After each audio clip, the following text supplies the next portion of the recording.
Well, hello Gundam fans, welcome to another episode of Gundam Explained, and today we're going to be looking at episode 2 of 0080 War in the Pocket, Reflections in a Brown Eye, and I wanted to continue doing War in the Pocket because of the time of year. I think this is considered a Christmas show.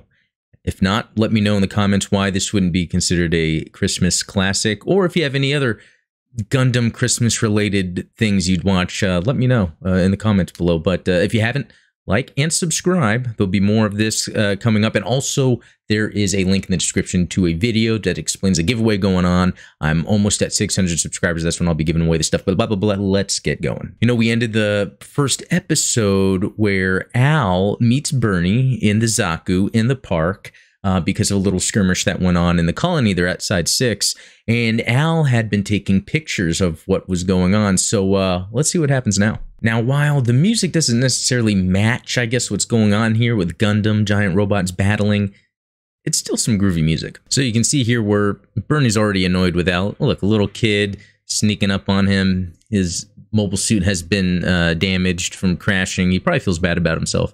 And then the kid's asking to hold his gun. I like how when Al brings up that this is the first time seeing a real-life mobile suit, Bernie's like, no GMs? Kind of doing his intel thing here. So this is when Bernie first sees Chris. You know, and for clarification, this Bernie was then allowing Al to see his gun. He started handing it to him as soon as Al got close. Bernie grabbed the camera. And I'm glad that he then holstered the gun. Obviously, you can't give a little kid a gun.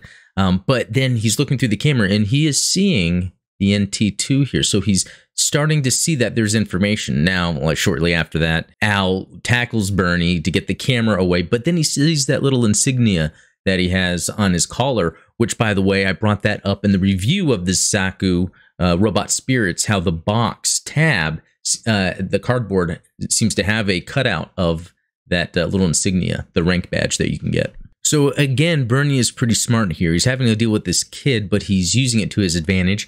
He gives him that little insignia rank badge and in turn gets the camera. So it makes Al cool with it, while Bernie can then get possible evidence of the Federation's mobile suits that they have at Side 6. And just what's cool about that is he really just takes the tape out and passes the camera back to Al, so he doesn't lose his camera. And then Al gets to see another mobile suit, a Zaku, landing to pick up Bernie. But what this also does is it gets Al really into the Zaku suits, or maybe what's more related to Zeon. It's not that Al, at his age, has some sort of side he's choosing, but as a kid interested in mobile suits and finally seeing them for the first time, he's interacting with the Zeon pilots, and they're being pretty cool with him.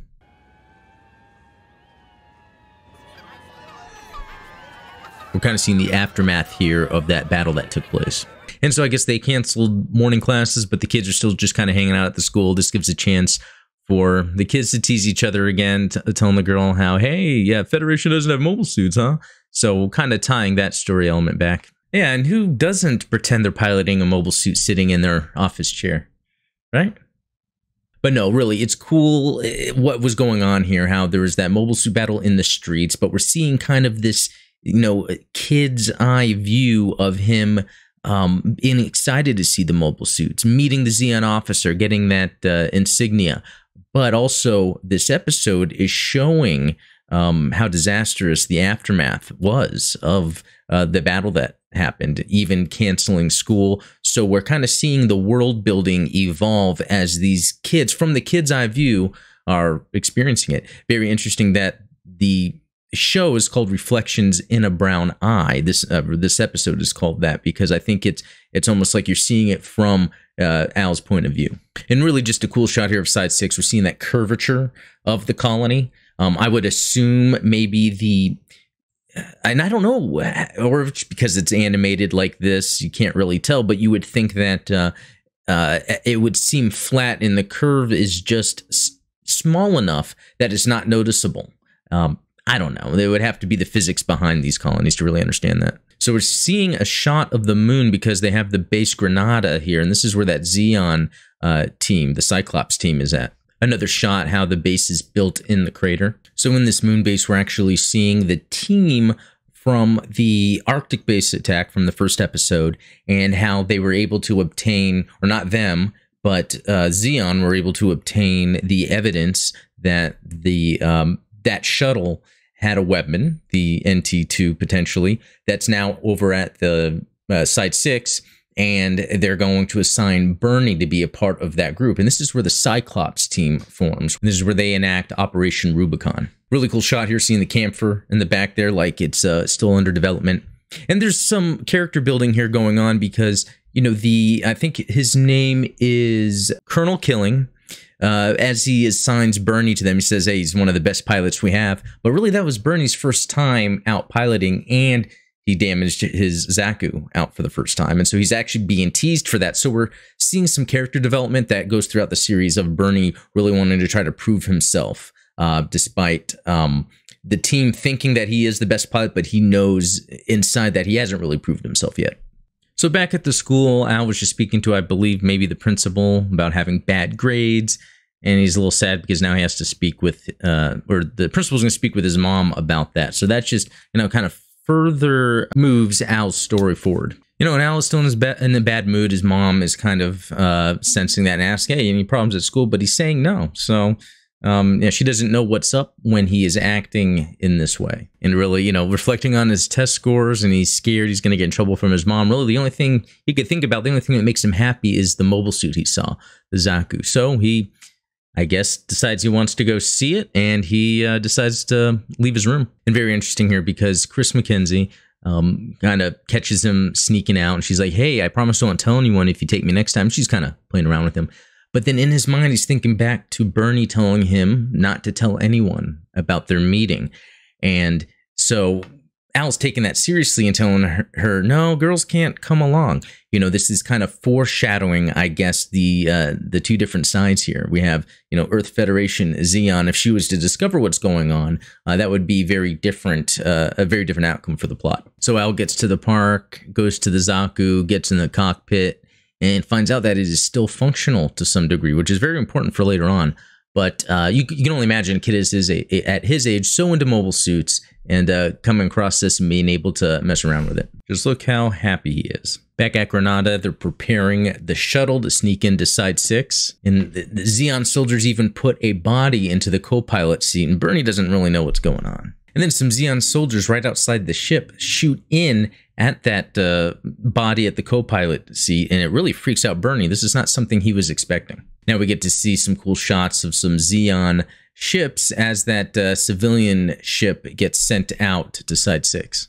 And I really love the artwork here. In 0080 War in the Pocket, I think one element that it uses is to have really dark shadows in some of the artwork, and it really stands out. Also, we see kind of that depth of field with the foreground being blurred as it passes by another Zeon ship. So really, I gotta say, overall, the artwork in this is very good. And just another cool shot here, seeing the Zeon ships. I believe those are like Musai-class cruisers. We see the civilian ship for the Special Forces team moving out. And then the harsh shadows, it really helps represent them being in space.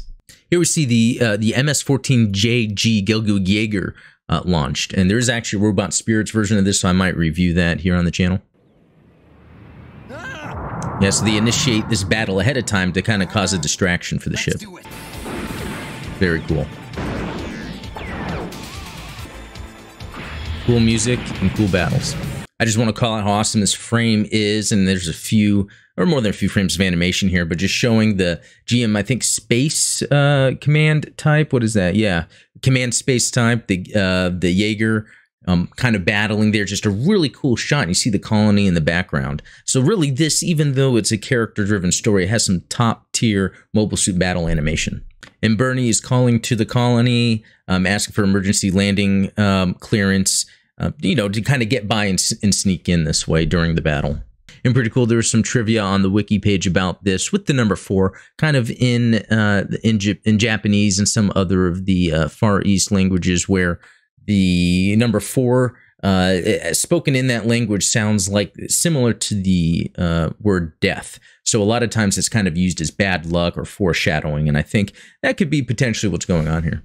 And pretty cool, we see Bernie waking up in the morning. I guess he fell asleep in the mobile suit pilot cockpit, but he can look out and he can kind of see the battle happening up above him. So that's kind of a cool shot. So after the commercial shuttle lands, Bernie gets out, and one of these guys at the port is asking if they can inspect it for anything. Now, they have a mobile suit inside. So luckily, though, Steiner, another part of the Cyclops team, shows up and intervenes for them to get past inspection. And coincidentally enough, as Al is rushing back home, as he's crossing the street, there is a truck that almost hits him, and the pilot just happens, or the driver of the truck just happens to be Bernie. Potentially that parts of the mobile suit are in these trucks. And instead of going home, since Al recognized Bernie in the truck, he just chases after the truck. And because one of the trucks stopped at a red light, Al is actually able to catch up and grab on, and he's just so happy that they are back. So that actually ends this episode, episode 2. So we'll see with episode 3 how it continues now that Bernie has caught up with, or Al has caught up with Bernie, now that Bernie's part of this operation, and how does that really work out with a kid being involved. So so that is it for this episode. Let me know what you think. Have you watched this as well? And really, I think the whole thing is so well done. The pacing is perfect. The artwork is great. Seriously, one of the best of the series. And I think I even said that with the last episode. But anyway, yeah, let me know what you think in the comments below, and we'll talk later.